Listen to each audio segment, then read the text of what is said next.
first half hat-trick in this fixture. That had only been done once before today. Was it me? Was it? Yeah. I heard Andy Townsend talking in commentary about Robbie Fowler scoring a hat-trick against Villa all the time. No, that wasn't in the first half. I assumed it would have been Robbie. That wasn't in the first half. You got yours at Anfield against Villa. So. Good stuff. I mean, but that guy there, he hadn't even scored in the Premier League before today. That A, get a hat-trick, and B, get it against the champions defence that only conceded 33 goals all of last season. Yeah, you don't get much change out of Liverpool's back four and Van Dijk. Of course, there was a change in goal today, and that never helped. But, you can make all the excuses you like. Villa put Liverpool under a lot of pressure. They had pace. And, we mentioned just before the game, when you look at Villa's team sheet now, all of a sudden you think, wow, that's a decent team. Grealish and Watkins, they've just signed Barkley. And all of a sudden you're thinking, this is a team that can cause teams problems. I didn't think Liverpool thought they would cause them this many problems. And fully deserved. There were, 3 of the goals were deflections. On another day, you don't get the rub of the green. The ball goes out into the Holt end, and you only score 2 or 3 goals. But they did have chances they missed as well. Hit the woodwork. It was a great game. My brain's just trying to unravel what's happened today and think, is that normal? Is it because there's no fans? Is it because what is it? But when you watch the game, they fully deserved it. No excuses. Yeah, and whatever Ollie Watkins goes on to achieve in his career, that is a day, and those goals, he will never, ever forget. It's a landmark day for him, Tim. Absolutely, and it started so brilliantly. Adrian gift wraps this one for him.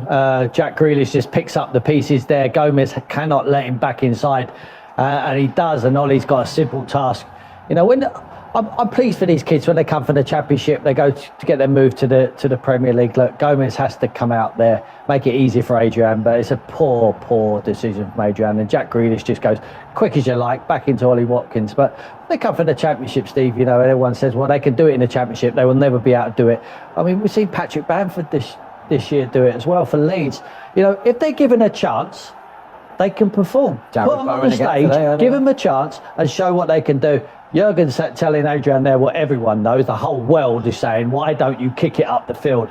Give us a breather. There's Jack Grealish, opens them up again. It drags it inside, outside the foot, gives Ollie Watkins no control problems. He cuts inside Gomez and he smashes it in the top corner. But this is all about Grealish. Look, Fabinho goes to him, he just drags it. It's like he's in the park, Jack Grealish. The game is so easy for him, and Ollie wants to get it inside. As soon as he takes it inside, it makes the goal a lot bigger, the angle's better, and he just sticks it in the postage stamp mode. Yeah, it's a lovely finish, cutting inside on your right and on your right foot. I'll just go back to the Grealish part of that. The bravery to actually take it back into a clustered area, that just shows you the confidence in him. And then, of course, he has a hand to play in this as well. I think he's telling Ross Barkley what to do, but Ross Barkley does it perfectly. And high line from Liverpool, Tim spoke about maybe that line should have been on the 18-yard box, but there was no look about that goal. Brilliant ball.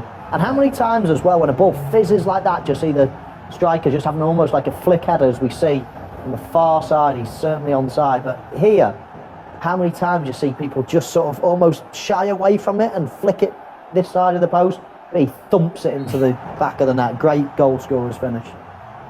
He certainly does. 7 goals conceded by Liverpool, by the Premier League champions, by Jurgen Klopp, the Liverpool manager. First time that's happened to him in his managerial career. And there you go, his heaviest league defeat. One for Mainz, and then by 5 goals for the second time as the Liverpool manager at 5-0 against City in 2017, and of course today's 7-2 defeat. Shell-shocked as well, when you give them the standards of their defending over the last 2 or 3 years. I think he is, but I do like his attitude as well, because I think that type of attitude will sort of get them through it. Almost water off a duck's back. Yeah, it was one of those days. 3 deflections, a few mistakes. If you're one of those people that it's Jurgen Klopp's job to worry about it. If you're a player, then if you can make any excuse to exonerate yourself, your teammates, to keep your confidence levels high, self-belief high, okay, it was one of those days, next game. If you sit there thinking, oh yeah, it was my fault, and all of a sudden your shoulders start to slump, you start to panic, you start to, just it goes through there. I think that attitude, you know, he looked chilled out, didn't he? He's disappointed, of course he's disappointed. But if I was a Liverpool fan, which I am, watching him, I'm thinking, do you know what? It's not going to affect him too much. He'll be back on it next game, and I think that's the right attitude to have. It is unprecedented times. He did mention a difficult week in the camp. Is it too easy to say, I mean, Thiago's hardly played, but Mane and Alisson weren't there? Is that any factor? Yeah, without doubt. Goalkeeper, Alisson was a massive factor. First goal is the most important goal in any football match, and he gives them the first goal. I mean, it was a poor mistake when he should be, he knows he's experienced enough, should be kicking that ball up the field, but it's hard. It's hard for everyone at the moment, but we criticise Man United like we did earlier and not criticise Liverpool. They are the champions. We know they've got a leader of a manager. They've got leaders within their group. I'll tell you one thing's for certain. If they could handpick any game in 2 weeks' time, it would be the Merseyside derby. A team like Everton who are strutting about there in the blue shirts, giving it, we're top of the league, you have to chase us now. They will want to put manners on them. It's the biggest game they can look for, and it's a perfect one for them. And I bet you I can tell you who's going to play in central midfield. Jordan Henderson. You panned in on him during the game. You need leaders. When you've got difficult times, and I know it's only one game, but when you've got difficult times, you need to lead and lean on your experienced tough boys, and he's one of them. That's why he's still at the football club. And I think today we've seen two examples, the two games that we've covered. When you get a goalkeeper or when you get a mistake early on in a game, it rattles you. And one, it gives the opponent so much confidence. And secondly, it makes you so nervous. I mean, you've seen Manchester United today. They concede a couple early, and it's like all of a sudden you're seeing mistakes from seasoned internationals that you just don't see. And then again, today, you know, you concede, you get rattled, your goalkeeper makes a bad pass to start with, you're not confident with him now, and all of a sudden, it's like grabbing the headlights. It's very, very difficult to stop that momentum. Then one, you've got nerves running through you, and two, you're giving the onus to the opposition, and they're all of a sudden confident. So we've seen two examples of that today.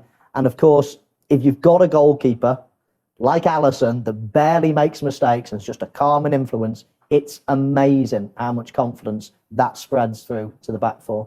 In that second half, though, let's get back to Villa. They had their debut man, of course, Ross Barkley. He got his goal. He could have easily had a hat-trick himself today, couldn't he? Look, every time Ross made a run forward, Jack Grealish was looking for him, wasn't he? I mean, you see him here, you see Grealish. Knows where Ross is going to go. He's the architect that everything good about Villa was Jack Grealish, and Ross must relish this. He's getting an opportunity. I've got a lot of time for Ross Barkley. You know, he's left Chelsea. He didn't want to be a squad player. He knows the Euros are coming up in the summer, and he wants to play football matches. He knows they go there and play on a regular basis, and that's a little bit lucky, obviously. I mean, it loops over, but you know, good players can play with good players, and you got two good English footballers there in the screen. Fortunate, yes. Loops over.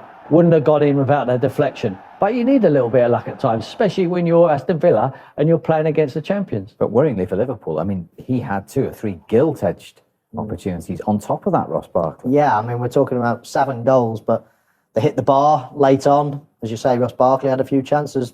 Watkins said himself he could have scored 4 or 5. So, yes, I mean, it was not good for Liverpool. And as I say, right from minute 1, you get rattled like that, and it's very hard to stem the flow then. And of course, when you've got players like Ross Barkley that can turn it on, I've been disappointed with his career in many ways, because I look at him and think, wow, you've got everything. You can beat players, you're strong, both, you know, hits the ball well with both feet, can score goals. And I just think he's got all the tools to be a proper player. I want to see him kick on a little bit more now he's in an Aston Villa shirt. You talked about Grealish setting up goals. He got 2 himself as well to round it all off and put the icing on the cake. I mean, listen, I've worked with this boy. He's just a special talent, real special talent. And I was singing from the rooftops. He needs to play for England, and they need to build a squad around him. Cuts inside. You know what he's going to do. He's trying to bend it in the top corner. Gets another lucky deflection and wrong foots Adrian. But every time he gets the ball, they're nervous. I mean, he's not the quickest player in the world, but he shifts the ball and he manipulates it, and his body swerves, and he knows he plays with his head up. If he's getting closed down, he gives it to someone who is in space, and if he thinks it's right to shoot, he shoots. He's got no self-indulgence in him, Jack Grealish. You know, he gives it to the person who's in space, and if he hasn't got any space, then he will finish it himself. This finish here, I mean, we'll get on to Alexander-Arnold, who's terrible, but when he squares up to Adrian there, I don't even know what Jack's going to do. I know the boy inside out. I don't know what he's going to do. He's so unpredictable. Looks like he's shaping up to bend that into the bottom left-hand corner. He just dinks it over him into this corner. I mean, he's just a fantastic striker, Mo. You'd love to have played in front of him, wouldn't you? Yeah, he glides, doesn't he? He's not raw pace, but he's a strong runner. He works hard. I mean, you look at his stats, it's frightening. People think, you know, he's a luxury player. Again, we spoke about Manchester United earlier. I haven't watched them, and you talk about the Pogbas and the Fernandes and all these players. Well, he's got all that skill, but he works hard as well. His interceptions, his running, ground he covers, high intensity runs, all of that is much higher than people would think. And of course, when he gets onto the ball, he's so brave. He's so brave. He'll take the ball when so many players around him, and that's a mark of courage. You know, of someone that's got bravery. Is when no one else wants it. When someone's down an alley or whatever, he'll still show for it. He'll take a touch into numbers. For the goal, actually, for the first goal was just a great example. He had an easy opportunity to take a touch, open the pitch up, and just play a nice, easy ball to the full-back, change the play. But no, he takes a touch back into the danger zone, threads a ball through, opens them up for a goal. It's brilliant. And that final goal, of course, meant that Jurgen Klopp had conceded 7 in the league for the first time in his managerial career. Here's the post-match thoughts then. Yeah, he's talking about history there. Last time Liverpool conceded 7 in a league game, 1963. He was fairly philosophical, though, wasn't he? Absolutely. And you know what? Again, I'll go back to him. I was a Liverpool fan watching him. I'm buoyant. I've just seen my team lose 7-2. and you're disappointed, and all of a sudden you see Virgil van Dijk come out and be as positive as he was, admitting that they were poor, all the rest of it, hands up. But still, you're still proud of what he's saying. He's given praise in the right areas, and he's talking about all roads leading to the derby now. So yes, really disappointing night for Liverpool, but in the grand scheme of things, it's one game in a season, long way to go. They're still the team to beat in the Premier League. Having said that, I don't want to take you back to those pale days at Villa Park, but when you get a bad defeat as a manager and hasn't got a game for 2 weeks, you take it home with you. What's it like when you're going over and over it in your mind like he will be about that game? Terrible. It's the worst time. You just want the next game to come so you can get a positive result. He has more positive results than negative ones, but he's a master of the spin. The best ever. He's not that happy. He showed us his teeth so many times there. He's smiling, he's happy. He's got everyone eating out of his hands. He's an absolute master at it. Brilliant. And managers can learn. Young managers like me, I wouldn't be able to put that on. It would affect me too much. He's so professional. He's so good at it. And everyone can learn from him. He's the greatest at it. I see him when he had that dodgy season when he first come to Anfield. And he was talking the press. He has the press eating out of his hands. He has the players and he has the crowd. There's no one he doesn't affect. He's the greatest. But who affects him then when he goes home tonight? Well, he deals with it himself. He deals with it himself. He's got assistants. He's changed his assistant there as well. Family play an important part. They really do. I mean, I don't only talk for myself. My wife, I've been with her 28 years, and she watched me play and manage 8 times in the whole of the time. So she had no interest. I remember my first game, I pull up outside Southampton. I'm managing Tottenham, a little bit nervous about it, and she sends me a text. What do you want for dinner? It takes your mind off it. That's the way I relaxed. His wife might be different. She might be going to every football match he ever manages, not at the moment, obviously. But I just think he's great. He needs to deal with it himself. He'll get over it. He'll go home. What he'll do is he'll look at the tape last year of them winning the Premier League, going, why not? I mean, he's the greatest manager we've got in the Premier League at the moment because he's the champion. Was it a nice dinner? Was it a nice dinner that night? Oh, did you not remember? We won the game, so it tasted all right, yeah. Okay, well, it'll taste good for Aston Villa's boss tonight, won't it, after that 7-2 win? Mate, you have to enjoy these moments as a manager when you get a result like that. Absolutely. I mean, in recent history, last season, he had some really difficult times, going to deep into the end of the season, start biting their nails, thinking if they're going to stay in the Premier League. But they managed to see it, and they're producing results like this, 100% record, and beating a champion 7-2. Fantastic. Enjoy it, Dean. How different do they look? Not just this season, but since we restarted the Premier League. last season, of course, their big money striker got injured early on, and I think that they looked a little bit toothless. Everything was reliant on Grealish playing particularly well, whether he was going to score or create something out of nothing. But now you look at it, and it's all the more interesting. Of course, you've still got Grealish, who the better players you play around him, of course, he's going to have miles more options. People are going to be interested in marking other players, might free him up a little bit. McGinn was injured for a long period last season. He's a great runner from deep. And then, of course, Watkins is a new signing that he's got so much energy, pace, can score a goal. I think he'll settle into the Premier League very well, and he's already shown that tonight. So I just think they've got options. Obviously, a goalkeeper as well. They chopped and changed their goalkeeper last season. He looks like he's settled there already. So, I mean, just the one or two players coming back from injury, one or two important signings, top and bottom of your team, which are really important positions, and all of a sudden it's got a new look to it. What a day for Aston Villa to pulse to with, alongside the 5 goals they conceded against City, the 6 against Stoke on the final day, and Manchester United 6-1 for the second time. That Manchester City game when Johnny Evans was sent off, and those 2 5-0s in the Premier League era in the 90s at Chelsea and at Newcastle.